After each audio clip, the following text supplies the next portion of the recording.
Bismillahirrahmanirrahim. Assalamualaikum warahmatullahi wabarakatuh. Waalaikumsalam warahmatullahi wabarakatuh. Alhamdulillahirabbil alamin. Allahumma sholli ala sayyidina Muhammadin wa ala alihi washabihi ajmain. Alhamdulillah, bersyukur kepada Allah Subhanahu wa taala di kesempatan yang berbahagia ini kembali kami menyapa di Majelis Yas'alunaka Islam Solusi Kehidupan bersama Syekhuna Syekh Surahman Hidayat. Assalamualaikum. Kami ucapkan terima kasih kepada para pemirsa yang telah menyampaikan pertanyaan. Dalam hal ini pertanyaan dari mahasiswa-mahasiswi UIN Bandung ya, yang telah menyampaikan pertanyaannya, mudah-mudahan menjadi asbab ilmu kita bersama ya.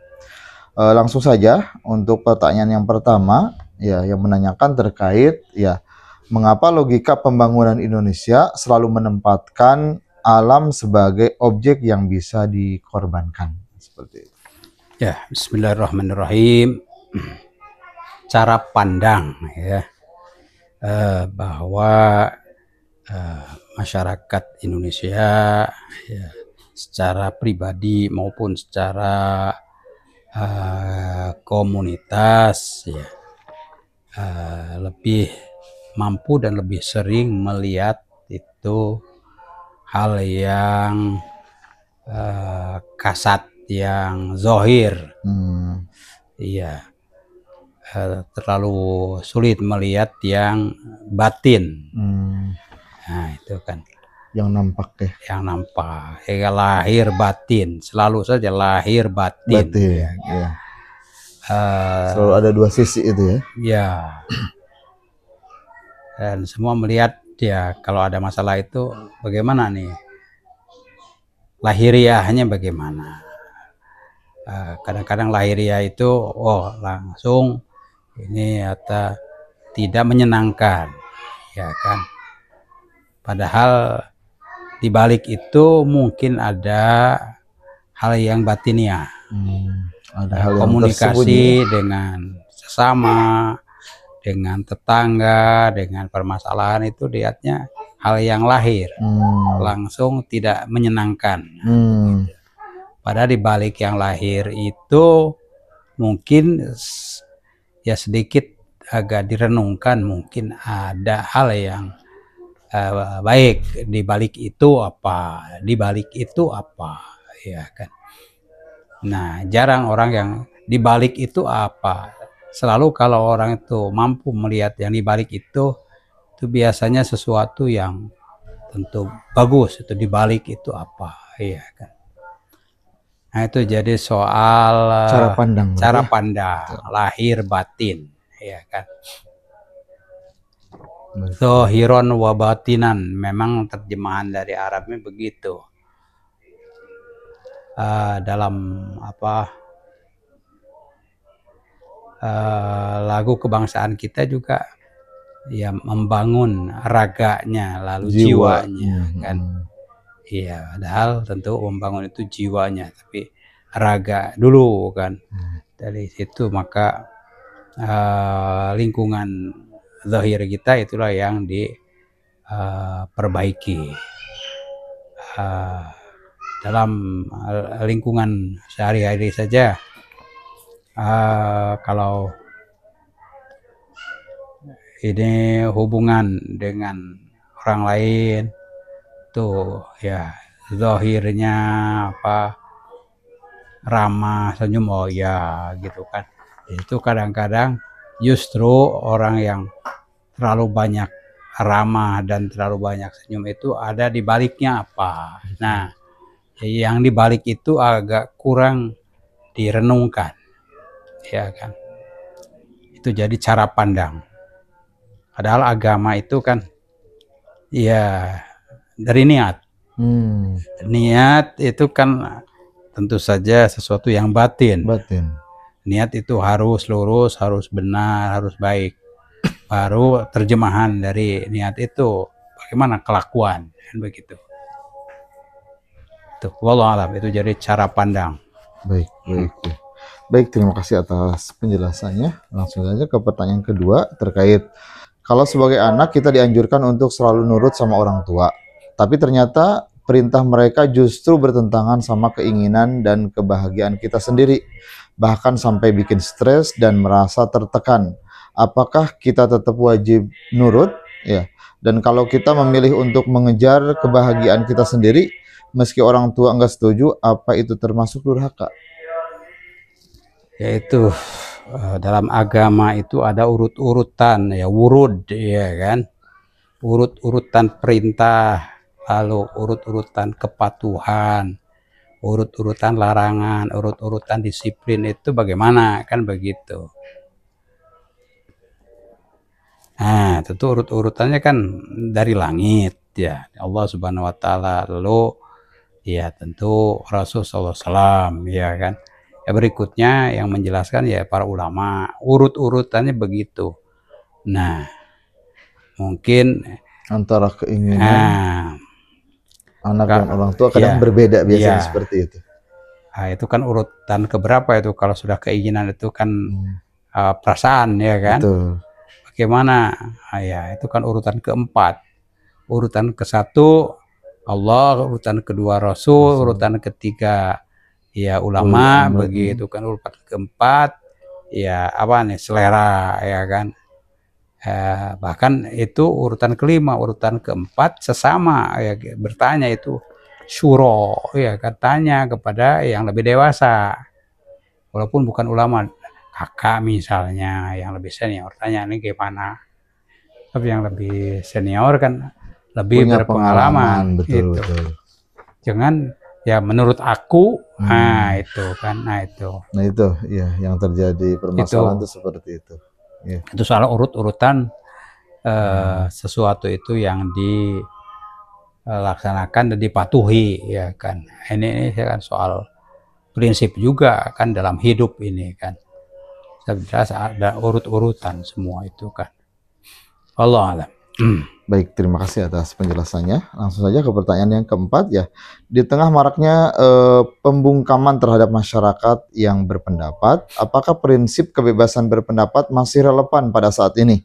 Dan bagaimana cara kita mengembalikan hak-hak berpendapat yang semakin pudar? Ya, ini sesuatu yang itu harus hati-hati. Karena kebebasan kita apa namanya, oleh paham ya liberal, oleh paham ya demokrasi lah begitu kan, di lingkungan nasional ya, itu kan demokrasi itu kan, kalau tidak demokrasi nggak baik, seolah-olah demokrasi itu udah top lah ya. Nah, dan demokrasi itu kan dasarnya bukan musyawarah, tapi berbeda dulu. Kalau sudah susah, perbedaannya tidak bisa ditemukan, baru aduh capek nih, cobalah kita rembugan begitu. Itu jalan terakhir tuh, kalau sudah capek baru kita rembugan. Ya, jadi bukan awalan, tapi akhiron. Gitu, itu demokrasi itu. Ini juga mungkin ya berlaku ya di masyarakat. Sebab itulah yang prinsip umum secara internasional ya, paham ya liberal itu, lalu paham ya demokrasi liberal. Demokrasi liberal, bukan demokrasi kekeluargaan. Nah, Indonesia ini kan demokrasi kekeluargaan. Makanya musyawarah mufakat, tuh, musyawarah dulu. Gitu kan. Itu Allah alam. Baik, terima kasih atas penjelasannya ya. Baik, untuk pertanyaan selanjutnya. Di tengah kemajuan zaman, digitalisasi semakin canggih. Semua urusan menjadi lebih mudah. Namun tanpa kita sadari, interaksi sosial di tengah masyarakat juga semakin menipis. Apakah ini disebut dengan kemajuan zaman atau justru kemunduran? Sebenarnya apa yang dimaksud oleh kemajuan dan apa saja yang menjadi sebab-sebab kemunduran? Kemajuan, kemudahan, ya kan, kemudian ya. Secara digitalisasi adanya kemudahan, tapi di tengah-tengah masyarakat tidak terjalin interaksi sosial, lebih kepada seperti itu. Ya itu. Dengan apa digitalisasi itu yang serba mudah itu ya kan, itu kan apa namanya, memudahkan. Iya. Kemudahan jadi memudahkan. Iya, ya sekarang memudahkan kasus soal apa PPATK ya kan, diblokir ya, ada satu miliar atau berapa ya kan. Kan itu kemudahan dan kemudahan. Ternyata memang PPATK juga rugi sekian miliar dengan penggunaan digitalisasi yang ya serba mudah itu gitu.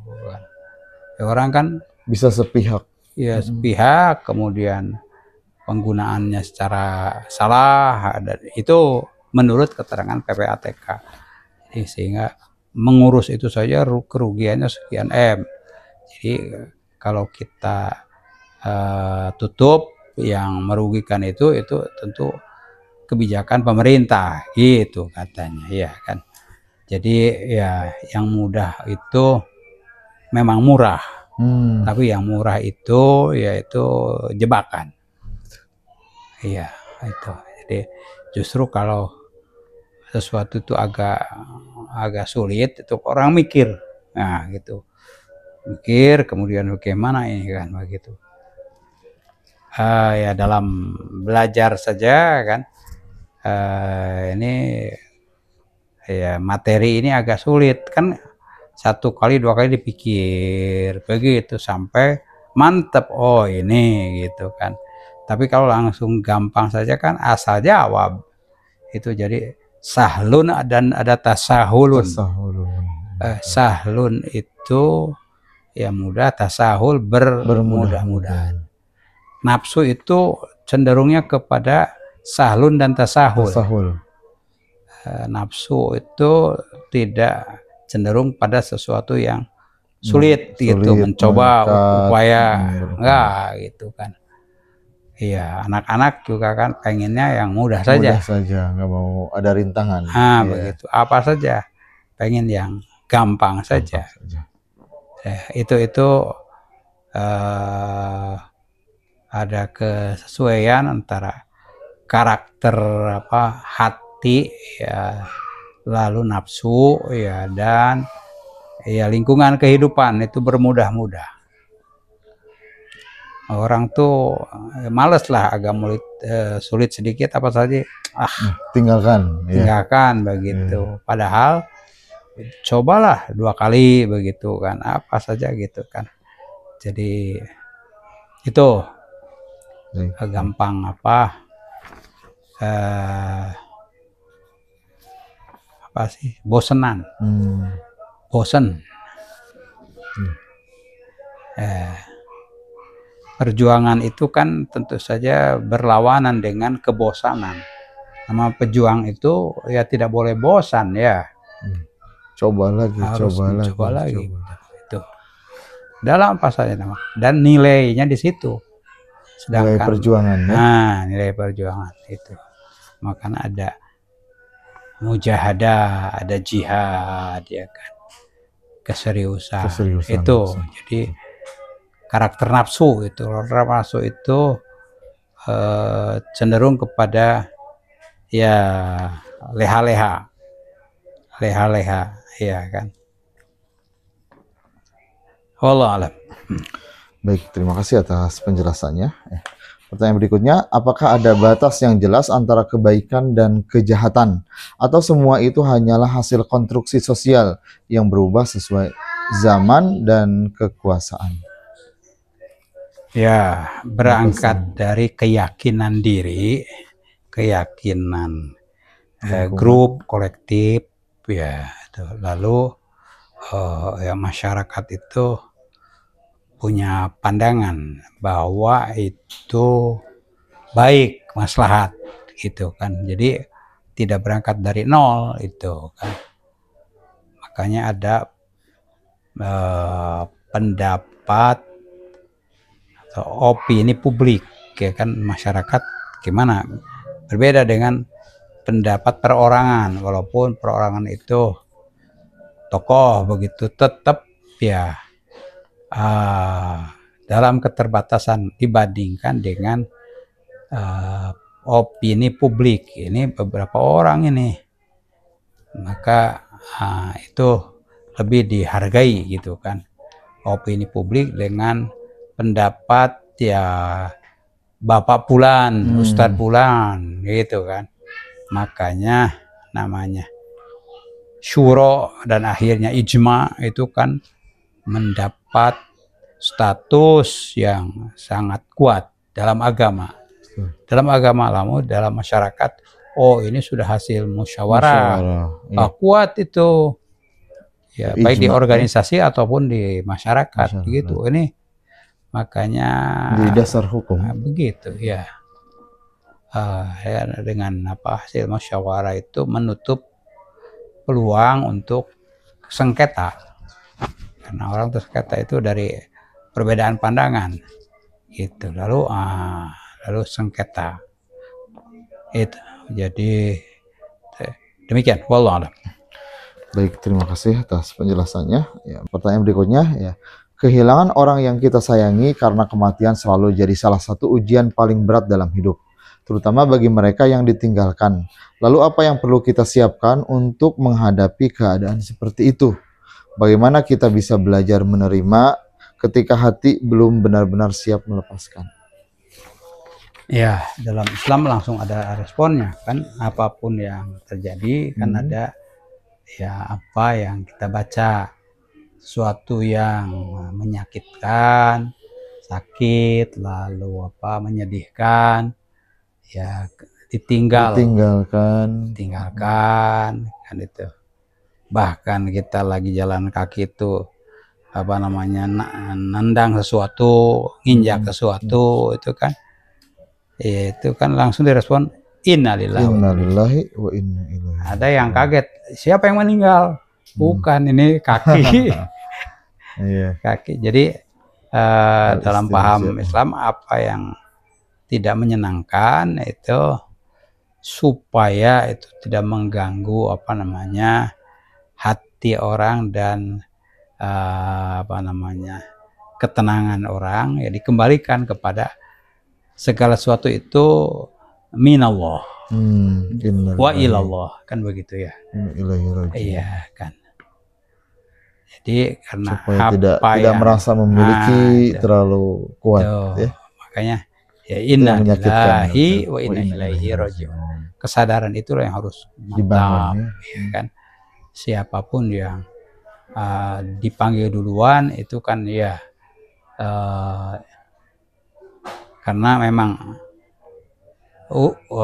kita ini antri ya, bukan antri untuk mendapatkan tanggal lahir atau usaha atau apa, tapi antri untuk mendapatkan nomor kematian kan. Hakikatnya kan antri kita itu. Iya. Ya, kesadaran seperti itu juga perlu dibangun. Itu ya. Giliran. Ya.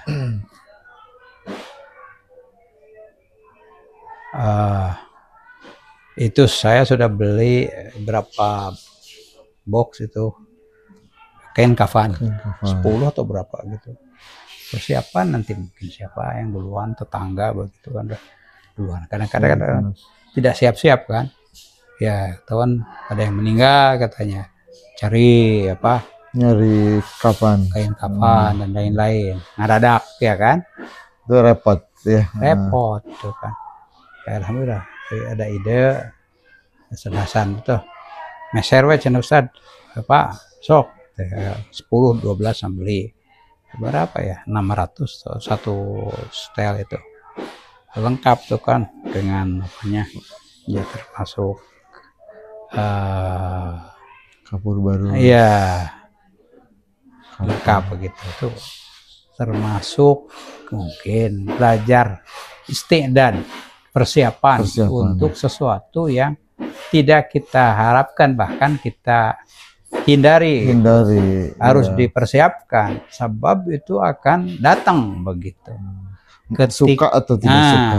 Ketika itu datang dan tidak pernah kita persiapan, kagetnya kan, makanya ada kesedihan ya. Kesedihan yang mendalam, ya.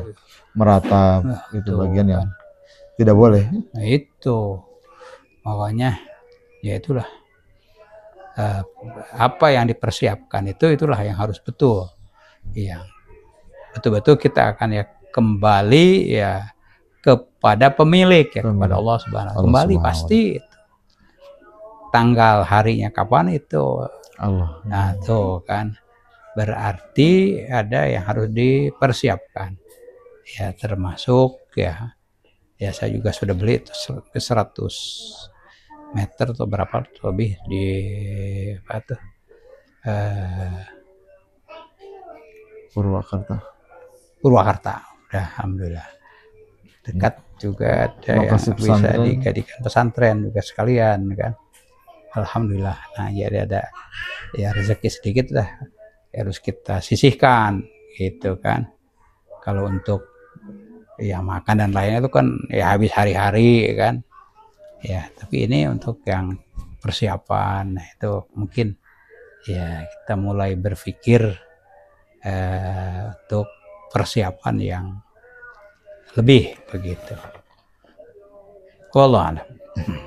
Baik, terima kasih atas penjelasannya. Ya pemirsa yang berbahagia, alhamdulillah pertanyaan-pertanyaan yang masuk telah dijawab ya. Untuk itu kita akhiri pertemuan kita dengan doa. Ya. Allahumma shalli wa sallim ala sayyidina wa nabiyyina Muhammadin wa ala alihi wa sahbihi ajma'in.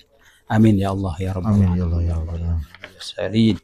Allahumma ighfir lil muslimin wal muslimat wal mu'minin wal mu'minat al ahya'i minhum wal amwat.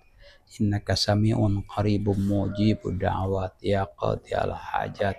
Allahumma ahsin lana dinana alladhi wa ismatu amrina wa aslih lana dunyana allati fiha ma'ashuna wa aslih lana akhiratana allati ilaiha ma'aduna waj'alil hayata ziyadatan lana bi kulli khair waj'alil mauta rahatan lana min kulli syarr. Allahumma inna ala dzikrika wa syukrika wa husni ibadatik wa ahsin ya Allah akibatana fil umuri kulliha wa ajirna min khizyid dunya wa adzabil akhirah. Rabbana atina min ladunka rahmatan wa hayyi' lana min amrina wa amri auladina wa amri tulabina rasyada wa amri tulabina wa auladina rasyada wa ahsin ya Allah akibatana kulliha wa ajirna min khizyid dunya wa adzabil akhirah. Wa sallallahu wasallam ala nabiyyina wa maulana Muhammad wa ala alihi wa sahbihi ajma'in bi fadli subhana rabbika rabbil izzati amma yasifun wa salamun alal mursalin walhamdulillahi rabbil alamin.